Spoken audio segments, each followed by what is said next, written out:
सर्वप्रथम प्राणायाम प्रारंभ करने के लिए बैठने के आसन पर ध्यान देना चाहिए।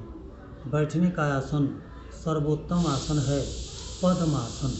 पद्मासन में करते क्या हैं, दाहिने पैर को बाएं पैर पर पूरा चढ़ा लीजिए और बाएं पैर को दाहिने पैर पर। यह आसन है पद्मासन। यह हाथ की स्थिति है ध्यान मुद्रा। आसन के लिए यह सर्वोत्तम आसन और सर्वोत्तम मुद्रा है। अब यदि आपको अधिक गैस बन रहा है, जोड़ों में दर्द अधिक है, तो वायु मुद्रा, तर्जनी अंगुली को अंगूठे के जड़ में लगा के दबा दीजिए, शेष 3 अंगुलियां सीधी। यह वायु मुद्रा है।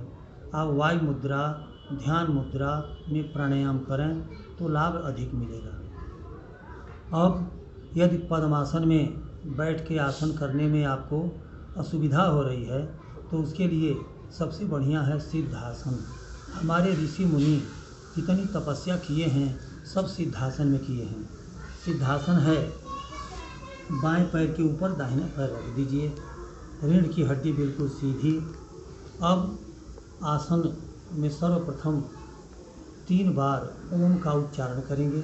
गहरा श्वास भर के ओम का उच्चारण।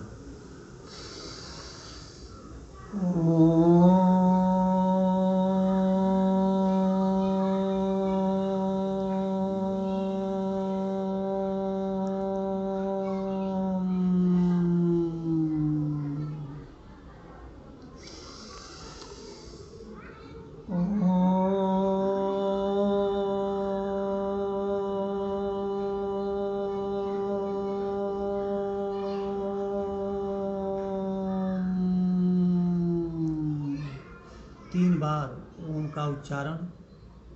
अब उसके बाद प्राणायाम के क्रम में पहला प्राणायाम है भस्त्रिका प्राणायाम। भस्त्रिका प्राणायाम में पूरा श्वास भरना है और पूरे श्वास को बाहर निकालना है। गहरा श्वास भरिए और फिर गहरा श्वास को बाहर निकालने का प्रयास। यह पूरे श्वसन प्रणाली का प्राणायाम है। श्वसन प्रणाली हमारी जो है उसमें मुख्य रूप से जो फेफड़ा है हमारा, वह वायु शोधन का कार्य करता है। फेफड़ा में हमेशा प्रदूषित वायु भरी रहती है और जब यह प्राणायाम 3 से 5 मिनट तक करते हैं तब जाके फेफड़े में शुद्ध वायु भर जाएगी और प्रदूषित वायु बाहर निकल जाएगी। फेफड़ा जब हमारी पूरी जो श्वसन क्रिया है उसमें फेफड़ा न पूरा फूलता है न पूरा संकुचित होता है। जब हम भस्त्रिका प्राणायाम करते हैं, जब श्वास पूरा भरते हैं तो फेफड़ा पूरा गुब्बारे के आकार का है, फूल जाता है। जब श्वास बाहर निकालते हैं तो फिर वह सिकुड़ता है, फिर फूलता है, फिर सिकुड़ता है। इससे फेफड़ा बहुत सुदृढ़ हो जाता है और हमारी पूरी श्वसन प्रणाली सुदृढ़ हो जाती है। इसमें करना क्या है, ऐसे गहरा श्वास भरिए,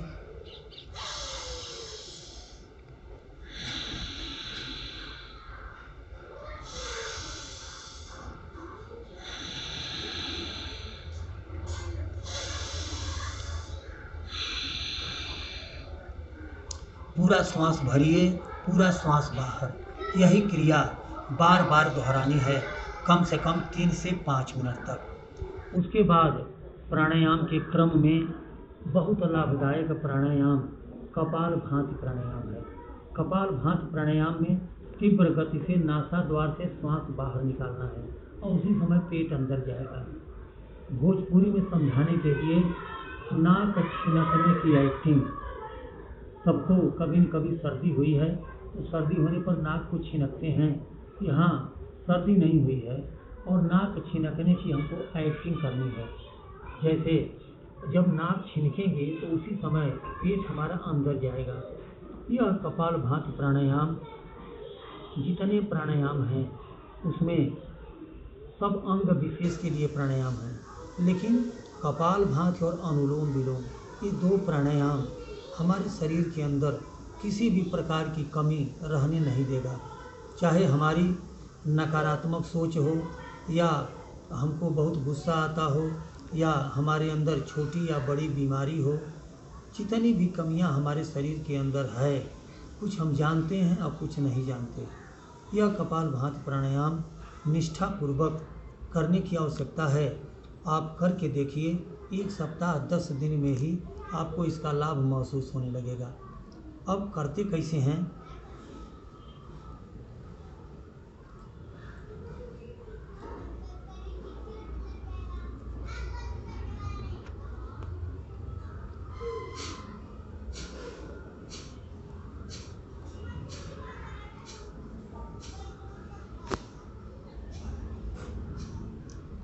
प्राणायाम की 3 गति है। एक धीमी गति, दूसरा सामान्य गति, तीसरा तीव्र गति। सामान्य गति है कपालभाति प्राणायाम का 1 मिनट में 60 स्ट्रोक, और धीमी गति है 1 मिनट में 40 से 50 बार। और तीव्र गति आपके शक्ति सामर्थ्य के ऊपर निर्भर है, आप जैसे करें। अब धीमी गति में सीखने से बहुत लाभ है। धीमी गति में सीखिए, अभ्यस्त होने के बाद आप किसी भी गति में आप प्राणायाम कीजिएगा।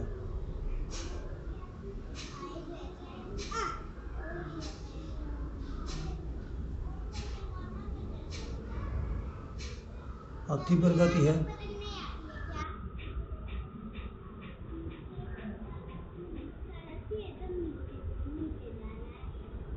प्राणायाम करते समय जैसे मान लीजिए हमारे आराध्य देव हनुमान जी हैं, तो हनुमान जी का फोटो हमारे ललाट पर विराजमान है।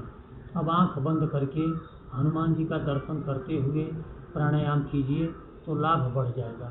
एक साथ सिद्धासन में बैठे हैं, आसन का लाभ, ध्यान मुद्रा, मुद्रा का लाभ, और आंख बंद करके भगवान जी हनुमान जी का दर्शन कर रहे हैं, उसका अलग लाभ, और प्राणायाम कर रहे हैं अलग लाभ। एक साथ कई प्रकार के लाभ मिल रहे हैं। प्राणायाम करने की आवश्यकता है। करके देखिए, 1 सप्ताह 10 दिन में ही आपको लाभ महसूस होने लगेगा।